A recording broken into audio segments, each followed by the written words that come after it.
So Mary Wong, I'm the first vice president, the regional manager for EastWest Bank. So now I manage both San Francisco and Sacramento on that. So it's been quite busy. I didn't anticipate the extra duties when we started this year. But when you ask, you don't say no. Because if you say no, it might not come around again, right? So, all right, so next page. We're gonna go through, I'm gonna show you some pictures, okay, some optical illusions. And it's gonna, the way what you see and what you first see is gonna tell a lot about how you think, who you are, what your strengths are, and what your weaknesses are. And then also it's all, you may actually see both or multiple images, but it's the first one that you see. It's gonna show it is who you are. So we're gonna go in the first image and then just what you think of it, and then I'll show you what that means. Okay, now go down. Is it changing? There you go. There you go. We got it. Okay. Oh, okay, you got it. Hoo-hoo. All right. So we're gonna give you about 10 seconds. See what you see. Okay, and it's okay if you see multiple, one after the other. But it's the first image that's gonna tell you who you are. All right, next one. So the interpretation of what you see, okay. If you see a tree, right, then you pay attention to details and are really great at reading other people's moods. This makes you a tactful and sympathetic person. If you see it two faces, you're logical, rational, and calm. This helps you reason with people even if you feel agitated or nervous. Right? So the next image. Right. Oh, wow. Right? We're going to give you 20 seconds to see what you see. Looks like a car. On a highway. A guy with a hat. A guy with binoculars. Binoculars, yes. It's supposed to And be the quiet. All right, yep. Because you're influencing other people. All right, next interpretation. Next page. All right. So if you see a car, you value your freedom, prefer to move at your own speed, and have things go according to your own plan. You overanalyze things, and it keeps you from making fast decisions in case of an emergency. If you see a man holding a binocular, then you prefer to concentrate on the bigger picture instead of small details. You don't typically collect or analyze information thoroughly. Instead, prefer to observe it with a few quick glances. And then also, if you see a letter A, you are a rare type. You spot things that most people miss.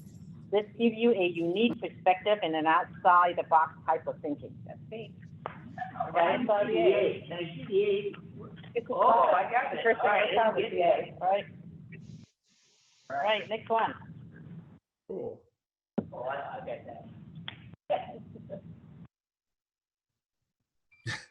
What the hell? Woodpecker in the wind. Rorschach. I see a man playing a saxophone. I mean, see a man sucking his. All right, so the next page, we're gonna give you the meaning. All right, so if you see a young woman, then your right hemisphere of your brain, that's what you use. This means that you're a creative and artistic person who's great at expressing yourself. You have a highly developed emotional intelligence. If you see a man playing saxophone, you're left-brained. Your logic is your strong suit, and you excel in analyzing, thinking, and numbers. And you could be really skilled in languages. Okay, so next image. Wait a minute, I gotta go back and look at that one. Now I got it. Who do you not see? The woman? The woman? White, and the black is the saxophone. That's so clear. Saxophone. No woodpecker in the wind. Oh, yes. Okay. So next image, what do you see? Crocodile. Crocodile. I see an ocean with a boat.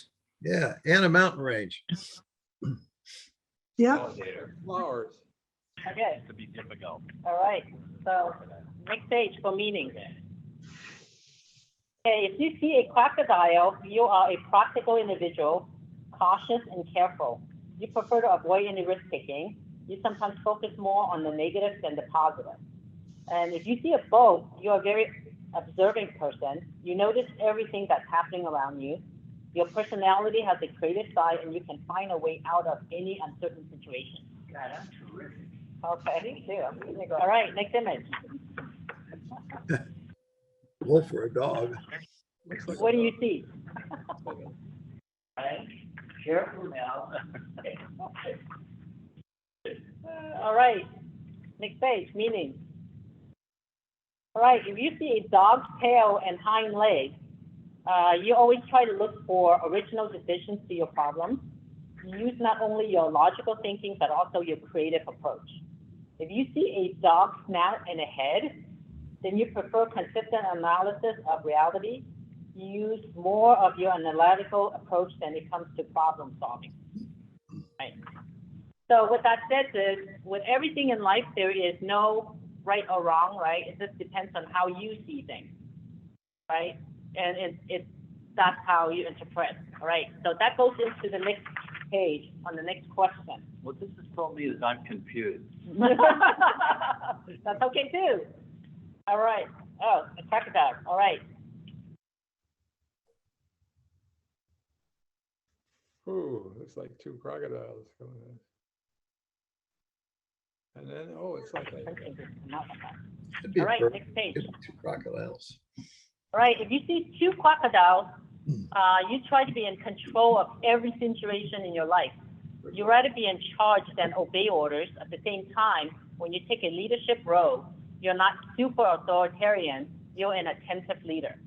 But if you see a bird, you're more comfortable taking orders and from others. This doesn't mean that you lack a personal opinions or a leadership skill. You just a little better at executing tasks and that's given to you. People perceive you as a persistent, friendly, and sociable person that can be always counted on. Okay. So next page, next. Cool. Wow.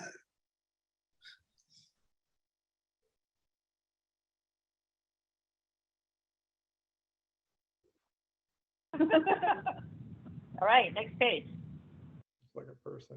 All right, what do you see is, if you see a dark-haired woman, you are a sharp, observational person. You're also reserved and introverted. When you're surrounded by too many people, you get tired really quickly. People see you as a quiet and shy type. And sometimes you make it hard for people to get to know you, but you genuinely enjoy your solitude and don't feel lonely whatsoever. If you see a face with a big jaw, you tend to neglect details and go for the big picture. You're likely more an extrovert. You're very sociable. You solve problems by discussing them. You have an easygoing, open personality. Okay, next. All right, that comes to what's going on right now, right? I'm a banker, so everywhere I go, people ask, are we in a recession? Oh, that question comes to me almost I would say 80% of the time now when I actually see people and people knows what I do. Wow. Now, what's the answer? You'll see. So it depends on your perspective, right, in your perspective. So let's go. Goldman Next page. Sachs is 30. So what situation are we in? We're definitely in a hyperinflation situation right now, right? So inflation is defined as an increase in price for purchase power of money decreases. So inflation's been in the first quarter of this year 8+%. Huge. It's huge.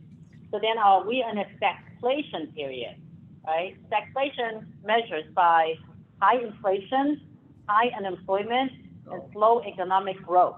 Guess what? We're not there yet, right? So if you're looking at a stock, we're 2/3 of it in. So 2 out of the 3, we're really not in a high employment. Right now, actually, we can't find enough skilled workers, right? So then if you're thinking of that, depends on what you look at it. You could say, well, we're 66% in a possibility of going into stagflation. But then if you're looking at the other way, if you think a little bit differently, with 33%, very unlikely that we're going to be in a stagflation, right? So 33% is still pretty high. It's not low. So it really depends. So we're not even in the stagflation period yet. So then if you're looking at recession, we're definitely not in a recession, right? Because if you're looking at recession, it measures at least 2 quarters of decline in GDP, which gross domestic product, which we're not, right? And then high employment, which we're not. Slow economy, kind of like here and there, right? It's not slow, it's not fast, it's sort of like kind of medium. And then declining income. Income's actually in a rise. It's not declining, right? And then business sales. Yes, there are some business sales, but it has nothing to do with what's going on. It's only specific businesses that's failing, right? Certain sectors. But there are certain sectors that is burning hot, right? So next page. You're looking at what depression is. Depression measures at least 2 years of decline in economic growth. We're not really not there. Decline in the 5 economic indicators for recession, which is not, right? And then also a reduction in available credit from the bank, which we haven't reduced any availability of credit, which is a little bit more, and also a little bit more conservative in analyzing the situation and who to lend to, but we haven't cut it out, okay? So with that said, even though we understand what inflation, stagflation, recession, and depression is, just remember historically, there's no 2 are alike.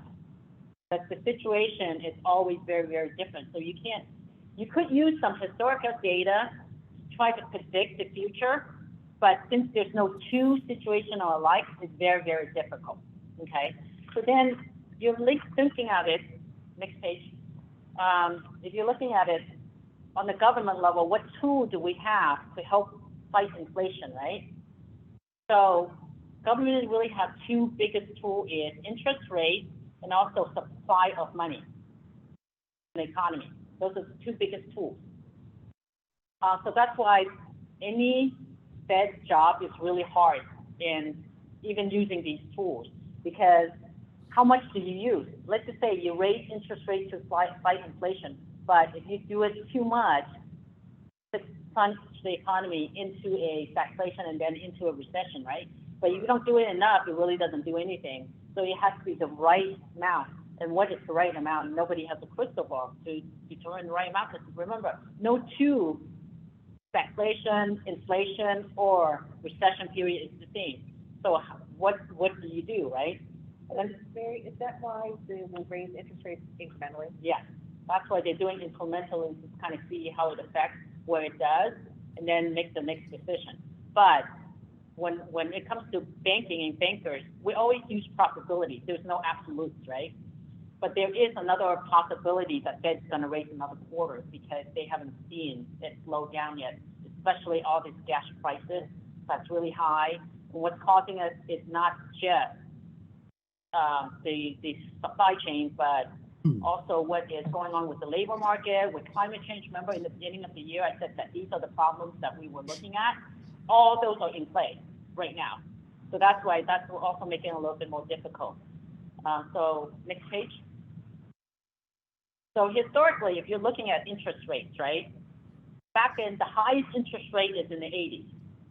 That's in the 12% on high. So if you compare to what's going on right now, it's a really low interest environment still, right? So even if the Fed is raising interest rate incrementally, historically looking, we're still not where we're at. Next page. We're still in a low interest environment. Then if you actually compare inflation with interest rate, right? Historically what it is that the Fed, every time that there is inflation, the Fed raises interest rates. And what they raise is pretty much almost equal to or surpass the inflation to bring it down, right? So, but they're also a little bit cautious. Remember, right now, it's a different period. There's COVID that's different. There's a supply chain that's different. There's a lot of climate change that's very, very different from previously. And that's one of the reasons they have not raised it that much. Why when you raise the interest rate, why does that bring inflation down? Because people are going to slow down economic growth, Right. and it's going to slow down things. And then when it slows down, there's not going to be so much things that out there, right? And that's why inflation is going to move on that. Okay. We're buying stuff and then it's too expensive, so Right. we're buying it and the prices come back Come up. down, and then there's competition. So they're trying to lower demand by hiring interest rates, Right. Raise the And that interest rates, will- lower demand. and that will lower inflation. It's a theory, but this Right. recession, this inflation seems to be a lot on the supply side, so we'll see how Yeah. effective it is. So then go, if you go in the next, It's a balancing act that no one knows for sure. next one, this is kind of a bit of a story. James just said something. Sorry, James, what did you say? No, it's a balancing act that we've not seen before, and that's the key. Yep. I And mean, then it's- also depends on that balancing out, how much do you balance on the right side versus the left side, right? You Exactly. balance too much, you'll go over. You balance not enough, it doesn't do anything. Yep. So if you're looking at the supply, money supply versus inflation, right? Same thing. So the government uses money supply historically when what's going on right now? There's too much money in the economy right now because of all the stimulus money that's thrown out there, right? And traditionally, if the government wants to slow it down, inflation, they would retract money supply. But we're not in a situation where they could retract because of the war in Ukraine. And so there is also a lot of homelessness that's going on, right? So there's a lot of factors that's very, very different from previous situations regarding what money supply is. Also remember, there's also cryptocurrency that's in play right now that historically that wasn't in play. So that's also a little bit different too in that. So they're trying to retract some of the money supply. Remember all the Fannie Mae and Fannie loans that the government's buying? They're going to try to slow it down and pay it back and retract some of that, right? And so there are some bonds and different things that the government has been buying. They're going to try to slow down those programs and retract some of the money on that. But at the same time, there's cryptocurrency that's flowing that's also increasing people's usage, and there's more money, right? And the bank keeps loaning, same thing. If we keep loaning, we're also increasing money supply because the bank only leverages money, and we take 10% and we explode it up to 90%. We lend out 90. So now we increase the money supply by 90%. By every single dollar that we get, right, we'll lend out almost 90 cents of it. So we're also increasing money supply on the bank side. Does the bank ask for more collateral now during these times? You say that you're tightening up a little bit. Yeah, we do. Does that mean if I want to buy a house and it costs $1, and before you said I have to put down 10 cents, now I have to put down 20 cents? Yes, there are situations like that in the market that where the housing market is a lot more volatile, then we're going to ask more down payment. If not, then we're going to ask for the P&I to cover that difference, right, for insurance. And same thing on the commercial side. Right now, we're only doing lending up to somewhere between 55 to 60% max. Before, we used to lend up to on 75% on the commercial. Yes, so we're all making decisions like that as well. So we're also retracting some of the money supply for the economy when we're doing that as well. Okay. Right, next page. All right. So then, on an individual level, what can you do to fight inflation, right? Because that's governmental level. On an individual, it really depends on you, your purchasing choices. That is going to make a difference on how you fight inflation.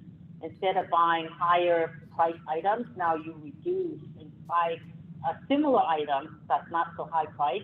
That's going to help you, right? And then also debt choices. Depends on what debt you use. It's also going to make it a little bit different too, right? So if you lock in long-term interest rates that are lower for the long term, it's going to help you, and stop using those high credit card rates, right? That's going to use for you, and that's one of the reasons why the bank right now, for first quarter applications went up 400%, right? So that also makes a difference. There's also investment choices that you can make and help you in inflation. So everything in the market is not bad or good. There's going to be segments that are fighting inflation. If you invest in it, it's going to help you with it, right? And then there are sectors in the economy, in the investment world, that if you invest in it, it's going to make it worse. So that also going to help you fight inflation. And that's also another reason why, you know, I do a lot more real estate on my investment portfolio than anything else, is because the fact that real estate is a really, really good inflation hedge on that, because when inflation goes up, my rent goes up, my value of my property goes up, right? However, if you start going to recession though, then it's a different question, right? So if your assets don't perform, then it becomes a liability instead of an asset. So those are, talking to a financial advisor like Emily could help you kind of make those decisions if you're making an investment, depending on, or Stuart, who's on the real estate side, or Joan, who is on the real estate side, right? So every single investment, there's different investments as well. So it's a balancing act in terms of how you control your individuals to help with inflation. And some of you, those of us that knows how to balance, this is really nothing for us. We just go through life as is, right? That's it. And then postpone some of the higher purchases, more expensive items, to see if we could buy it later. Instead of buying it on debt, you save enough money to buy. That's another option on that. So with that said,